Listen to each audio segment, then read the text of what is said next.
Hamjambo mtazamaji wa television La Voix d'Uvira TV, karibu kuweza kuungana nasi katika taarifa yetu ya habari katika lugha bora tukufu la Kiswahili. Taarifa ya Janvier Emmanuel Kaluya, nikukaribishe kuweza kujiunga nasi katika habari zetu za siku ya leo. Ikiwa ni mara yako ya kwanza kutembelea channel yetu, usikose kujiabone kwenye channel yetu, kulike pia kushare kwa wengine tunapotoa habari zetu kila leo, uwe wa kwanza kabisa kuweza kuzipata. Nambari yetu ya WhatsApp iko hapo chini, ukiwa na maoni au pendekezo moja kwa moja unaweza kutuandikia, tutakwenda kukujibu.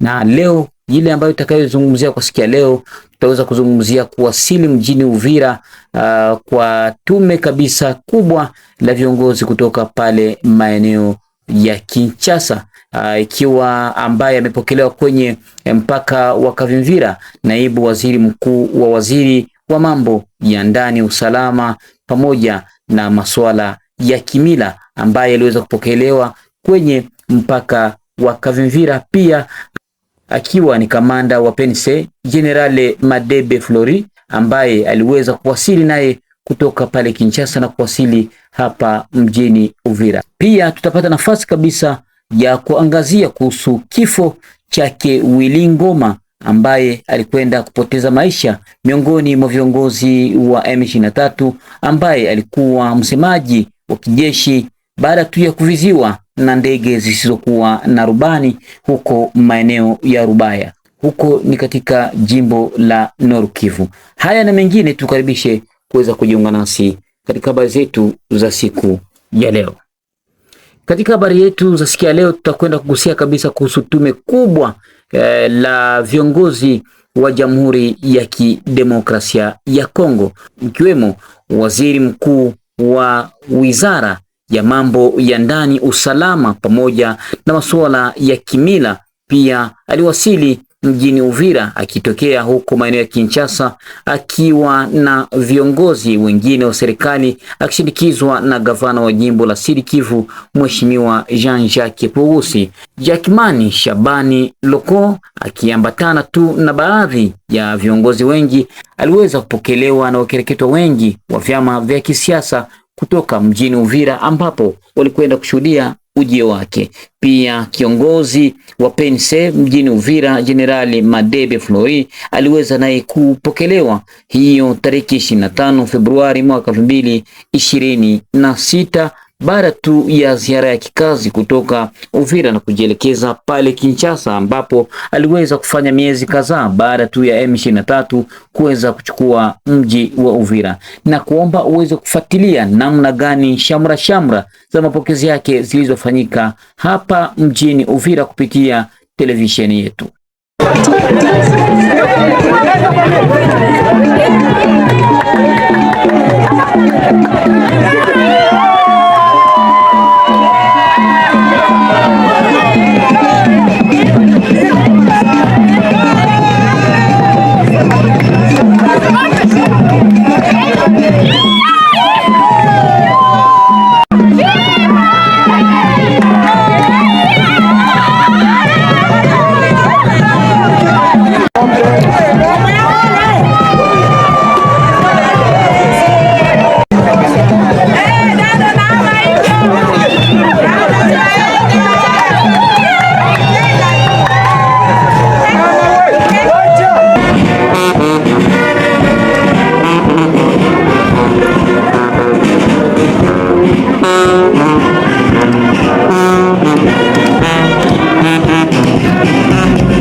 Le vice-premier ministre de l'Intérieur, sécurité environ.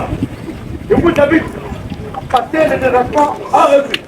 Le commandant des détachements, le commissaire supérieur, Alphonse, Yabiro, Tigres.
Vous savez qu'au lendemain des événements qu'a subi la ville d'Ouvira principalement, bon nombre de nos populations se sont déplacées et se trouvent aujourd'hui en refuge dans les pays voisins. Donc le gouvernement est en train aussi d'organiser le retour de toutes ces populations, mais la restauration de l'autorité de l'État se vit principalement aussi par le retour des institutions de la République, des services où chaque responsable reprend son poste et les charges au bénéfice de la population sont bien suivies. Donc notre mission est aussi une mission d'évaluation de toutes ces initiatives pour permettre au gouvernement de s'imprégner des réelles difficultés à gérer et à trouver des solutions. C'est dans ce cadre-là que nous avons eu un échange avec le gouverneur de la province et toute son équipe depuis hier, parce que nous sommes dans la région arrivés depuis hier et aujourd'hui ici dans la ville d'Ouvira, ce qui va nous permettre de rentrer à Kinshasa et faire un rapport assez détaillé pour que dans la suite, nous puissions, à travers le gouvernement, prendre en charge tous les besoins et permettre que, pour cette première étape, parce que nous estimons que la ville d'Ouvira est une ville pilote dans l'initiative de la restauration de l'autorité de l'État, que pour cette première étape, les choses puissent se passer bien, que la police puisse se redéployer, que les différents services sociaux puissent aussi reprendre, que le gouverneur ait tous ces services à disposition, tout cela au bénéfice de la population. Voilà. Merci. Naam, na pia tuangazie habari zake msemaji Willy Ngoma ambaye alikuwa ni msemaji wa kijeshi kutoka AFC M23 ambaye kabisa alikwenda kupoteza maisha baada tu ya vizio ya ndege zisizokuwa na rubani huko maeneo ya Urubaya. Habari tulizokuwa nazo, kiongozi wa operesheni za jeshi la kundi hilo Sultani Makenga naye pia ameripotiwa kujeruhiwa katika shambulizi hilo ambalo liliweza kufanyika wakati wa mavizio. Kifo cha Willy Ngoma kimejiri huku mazungumzo ya kusitisha mapigano yakiendelea nchini Qatar, huku pia serikali ya Kongo na M23 ikiwa zimesaini mkataba wa kusitisha mapigano ili kurejesha amani ya kudumu mashariki mwa Jamhuri ya Kidemokrasia ya Kongo. Kifo chake kiliibua masuala mengi zaidi kuhusu majibu ya kundi hilo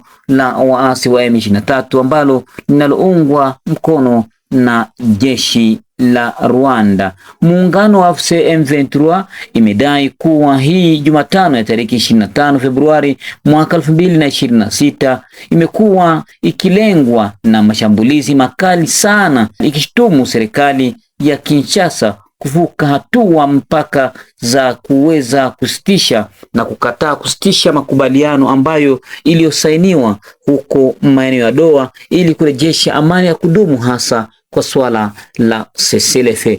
Kwa mujibu wa Laurence Kanyuka, mashambulizi hayo ni ukiukaji wa haki za kibinadamu, lakini utajua kwamba vitendo hivyo vya uhalifu vinaendelea kuripotiwa mashariki mwa Jamhuri ya Kidemokrasia ya Kongo, ikiwa waasi wa M23 wanaendelea kushambulia vijiji mbalimbali. Swala ni hili ambalo limetokea baada tu ya msafara mkubwa ambao uliotokea huko maeneo ya Goma ikijielekeza huko maeneo ya Rubaya, na hapo ndipo iliweza kuzingirwa na kuweza kutandikwa risasi. Na ni hapa ndipo tunafika mwisho wa taarifa yetu ya habari katika lugha bora tukufu la Kiswahili. Ikiwa ni mara yako ya kwanza kutembelea channel yetu, usikose kujabone kwa channel yetu, kulike pia kushare kwa wengine tunapotoa habari zetu kila leo, uwe wa kwanza kabisa kuweza kuzipata. Mimi ni Jean-Vie Emmanuel Kaluya, nakutakia asubuhi njema na mchana mwema kwako. Kwaherini.